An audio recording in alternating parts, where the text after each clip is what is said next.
పల్లీల పచ్చడి ఎలా తయారు చేసుకుందామో మనం ఈ వీడియోలో చూద్దాము. ఒక కప్పు పల్లీలు తీసుకోండి. చిన్న నిమ్మకాయ సైజులో మనము చింతపండుని తీసుకుందాము. అది వాటర్లో నానబెట్టుకోవాలి. అది పక్కన పెట్టేస్తాము.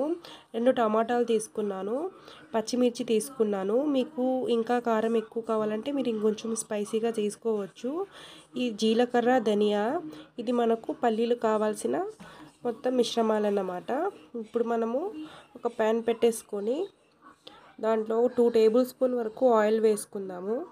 అది కొంచెం లైట్గా వేడయ్యాక మనం ఇప్పుడు దాంట్లో పల్లీలు యాడ్ చేద్దాము. ఆ పల్లీలు మీడియం టు లో ఫ్లేమ్లో మనం వేగించుకోవాలి. హై ఫ్లేమ్లో అస్సలు వద్దండి. అది మొత్తం బ్లాక్ అయిపోతాయి అన్నమాట. టేస్ట్ కూడా అస్సలు మారిపోతుంది. పల్లీలు ఎంత చక్కగా మనకి వేగుతాయో టేస్ట్ చక్కగా వస్తుంది మనకు పచ్చడికి. చూడండి, వేగిపోయాయి కదా.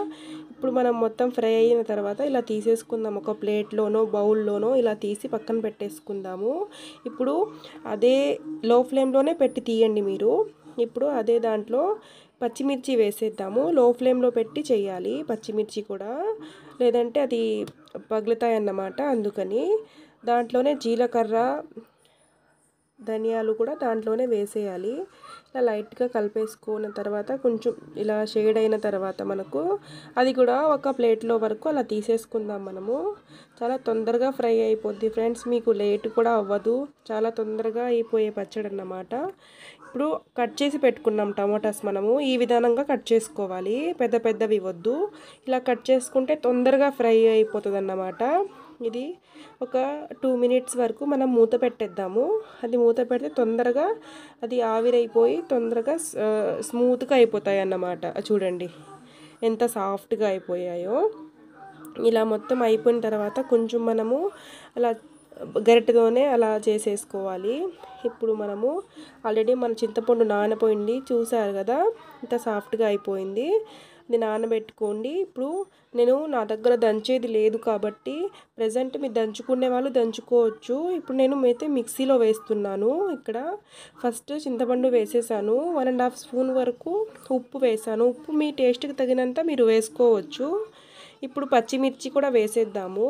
అన్నీ ఒకటేసారి వేసి మనం గ్రైండ్ చేయకూడదండి. ఒక్కొక్కటి వేసి మనం గ్రైండ్ చేసుకోవాలి. ఇక్కడ నేను చింతపండు, ఉప్పు, పచ్చిమిర్చి, టమాటో ఈ 3 గ్రైండ్ చేసి ఫస్ట్ తర్వాత అనేది పల్లీలు యాడ్ చేస్తానన్నమాట. చూడండి మొత్తం గ్రైండ్ చేసేసాను. ఇలా మొత్తం సాఫ్ట్గా కూడా మనం గ్రైండ్ చేయకూడదు. పచ్చడి కొంచెం బరగ్గా ఉంటేనే కదా బాగుంటుంది మనకు. అందుకని మొత్తం మనము సాఫ్ట్గా కాకుండా జస్ట్ అలా తిప్పి ఆపేసి మనం చెక్ చేసుకోవాలి. ఒకవేళ మీకు వాటర్ తక్కువ ఉంది అనిపిస్తే మీరు మనం చింతపండు నానబెట్టుకున్న వాటరే కొంచెం లైట్గా వేస్తే చాలండి. చూడండి ఇప్పుడు మళ్ళీ మనం పల్లీలు వేసినాక గ్రైండ్ చేసేసాము.